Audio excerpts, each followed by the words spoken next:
Ono što je neizostavno u zimskom uzgoju svakako je salata. Zima joj odgovara i možemo uzgajati različite sorte. Ovisno od uslova u kojima se uzgaja, njen uzgoj može biti poprilično jednostavan ili jako kompliciran. Na našem kanalu smo sa vama već dijelili savjete o uzgoju salate, pa ih možete potražiti. Vrlo je važno da se ne rade određene greške kako bi uzgoj bio što uspješniji i upravo to je tema današnjeg videa. Ukoliko na kraju budete imali i dalje nekih pitanja, pišite nam slobodno u komentarima, podijelite naravno i vaša iskustva ili neki trik koji koristite u uzgoju salate ili nekog drugog povrća. Uvijek nam je drago kad nam se javite i kada znamo šta vas to zanima i u kojem smjeru da idemo sa našim video savjetima. Zimska salata ove godine ranije se pojavila na tržištu, za što je zaslužno neuobičajeno toplo vrijeme tokom septembra i oktobra. U prodaji se već može pronaći salata iz zatvorenog prostora, odnosno iz plastenika. Ali ni salata koja se uzgaja na otvorenom puno ne zaostaje. Temperature su bile idealne za njen ubrzan rast i razvoj, a zahlađenje koje je nastupilo i koje je pred nama ne bi trebalo mnogo da utječe na brzinu rasta, jer se ne predviđaju previše niske temperature. Najčešće sorte koje se uzgajaju u ovo vrijeme su puterica i kristalka. Ukoliko kupujete sjeme, na pozadini pakiranja obratite pozornost da li je to salata koja se uzgaja tokom zimskog perioda. Uzgoju se može posvetiti više pažnje kada se radi o sjetvi i presađivanju. Možete ju sijati u kontejnere sa odvojenim odjeljcima, što uveliko olakšava presađivanje. Također je u tom slučaju lakše ukorjenjavanje biljke u tlu i nastavak daljnjeg razvoja. Možete ju također sijati u kontejnere od stiropola ili gajbe. Tada ćete biljke čupati iz zemlje, te će korijen biti sa skroz malo zemlje na sebi i samo ukorjenjavanje će biti malo dugotrajnije. Naravno, tu je i način direktne sjetve u tlo. Možete to raditi na način da sijete sjeme na određeni razmak, a možete i samo prosuti sjeme po tlu, pa nakon nicanja salatu prorijediti. Samim tim presađujete biljke na željeni razmak i raspoređujete u gredice.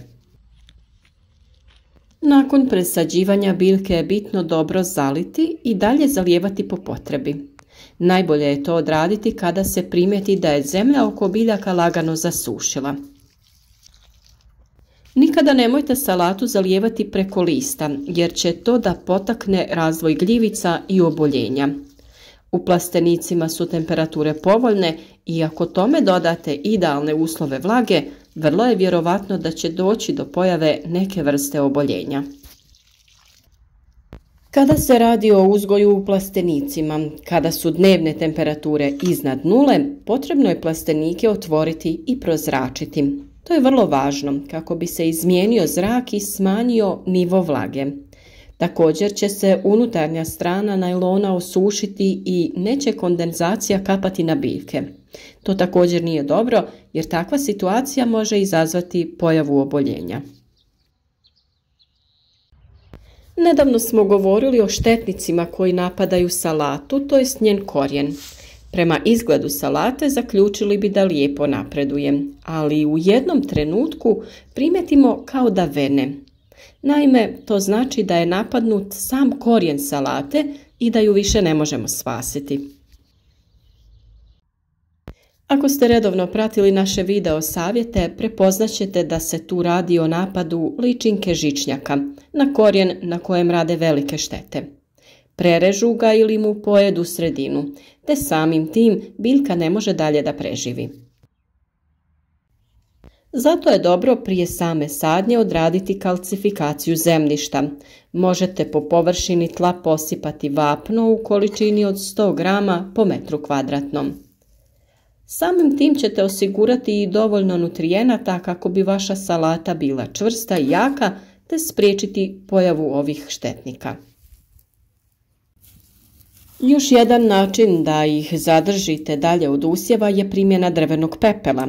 Jednostavnim posipanjem po površini odbiti ćete ženke koje ondje neće polagati jaja.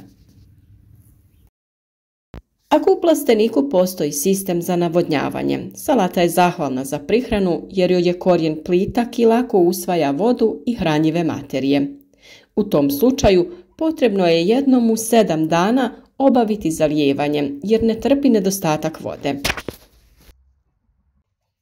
Ne smije se dozvoliti stvaranje pokorice oko salate i zato bi trebalo da zemlja oko nje bude rastresita, što se postiže plitkim okopavanjem motikom ili nekim vrtnim alatom. Također trebalo bi da se obrati pažnja i na korove jer salata ne trpi konkurenciju za hranjiva.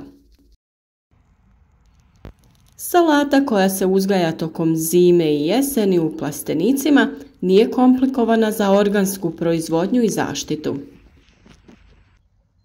Greška je ako se koriste fungicidi jer nisu potrebni.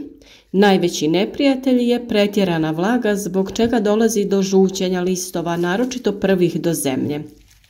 To možete spriječiti tako što ćete potperavati, to jest uklanjati donje listove koji dodiruju zemlju. Dovoljno je da se jednom u 7 do 10 dana salata prihrani preko lista, to jest prskanjem, vodom u kojoj je potopljen gavez, maslačak, kopriva i slične trave. O takvom hranjivu smo već govorili na našem kanalu. Nije toliko ni važna količina listova koje ćete staviti u neko plastično bure ili kantu.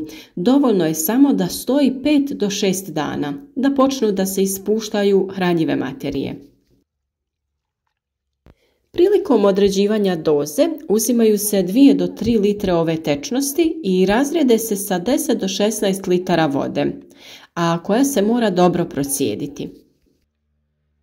Navedene biljke pune su dušika koji potiče brži rast salate, što je idealno u slučaju viših temperatura tokom jeseni.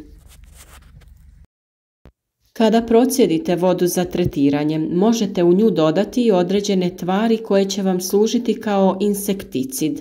Naime, povoljni uslovi u plasteniku privlače različite štetnike, pa je dobro preventivno odraditi prskanje.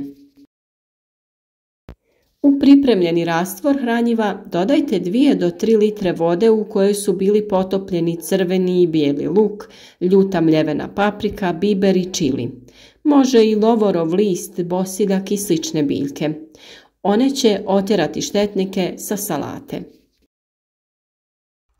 Sa zaštitom potrebno ići non stop, sve do prestanka uzgoja, jer salata se bere do proljeća, a zbog toplijih zima ranije dolazi do pojave štetočina i oboljenja.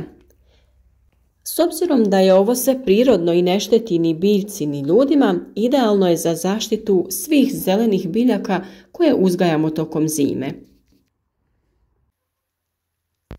Salata se sječe kada širina glavica dostigne 20 cm, a prilikom sječenja ostavi se na visinu do 5 cm kako bi mogla ponovno da raste, što je čini idealnom kulturom za dobru zaradu i opskrbu u zimskom periodu.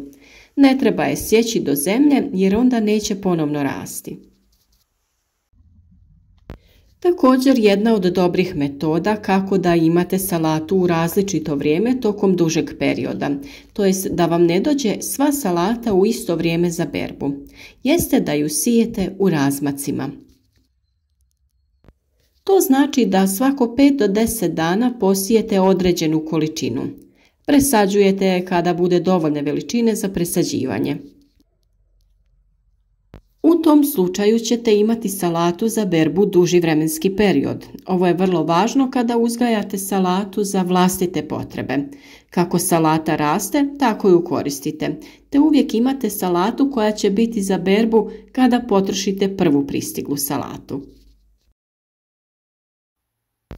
Nadam se da vam je ovaj video bio koristan i da ćete podržati naš trud i rad prenošenja našeg iskustva u uzgoju.